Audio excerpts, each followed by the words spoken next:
અભય થઈને નિષ્પક્ષતાથી નિરપેક્ષ રીતે વાસ્તવિકતાનો અરીસો રૂપી સચોટ માહિતી લાવતો સત્યની સાથે અભય ટાઈમ્સ। સુરતની ઉધના પોલીસે હાથ ધરેલ કોમ્બિંગ દરમિયાન ઘરોમાંથી લોકોએ સ્વયંભૂ હથિયાર કાઢી પોલીસને જમા કરાવ્યા હતા।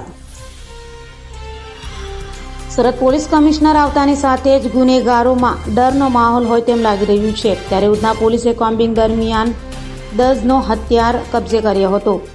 કોમ્બિંગ પહેલા પોલીસે 3 ભાષામાં એનાઉન્સમેન્ટ કરાવ્યું હતું અને પોલીસે કહ્યું હતું કે જે લોકોના ઘરમાં હથિયાર હોય તેમને જમા કરાવવા આદેશ કર્યો હતો, જેથી લોકોએ સ્વયંભૂ ઘરમાંથી તલવાર, ચપ્પુ, ગુપ્તી કાઢી પોલીસને જમા કરાવ્યા હતા।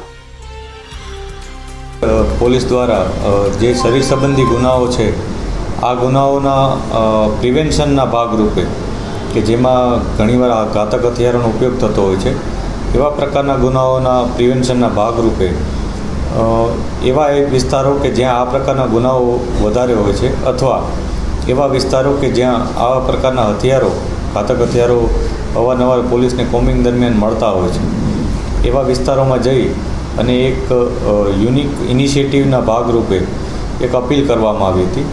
શહેરના અલગ અલગ વિસ્તારમાં આ પ્રકારની અપીલ કરવામાં આવી હતી।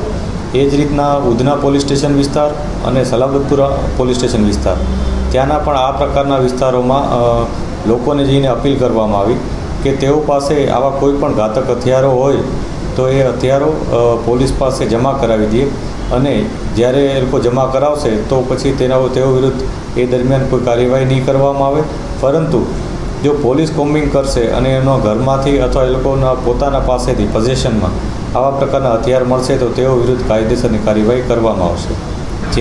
જે અપીલના એક સારા પ્રતિસાદ રૂપે ઘણા બધા લોકોએ પોલીસની આ અપીલને માન આપીને અથવા આપણે કહી શકીએ કે પોલીસને અપીલનું સન્માન કરીને તેઓએ વિશ્વાસ જતાવીને આ પ્રકારના હથિયારો જમા કરાવી દીધા હતા, જેમાંથી ઘણા એવા પણ લોકો હતા કે જેમાં મહિલાઓએ પણ પોતાના ઘરમાંથી કોઈ પણ વ્યક્તિઓ, એના કોઈ પુરુષ વ્યક્તિઓ આ પ્રકારના હથિયાર લઈ આવ્યા એ પણ જમા કરાવ્યા હતા। આ પ્રકારની તમામ કામગીરી કરવામાં આવી હતી। છેલ્લા 3 દિવસમાં આ પ્રકારની અપીલ કરી હતી, જેના ભાગરૂપે આશરે 130 જેટલા તલવાર, ધોકા, છરી, ચપ્પુ આ પ્રકારના હથિયારો લોકોએ જમા કરાવ્યા હતા।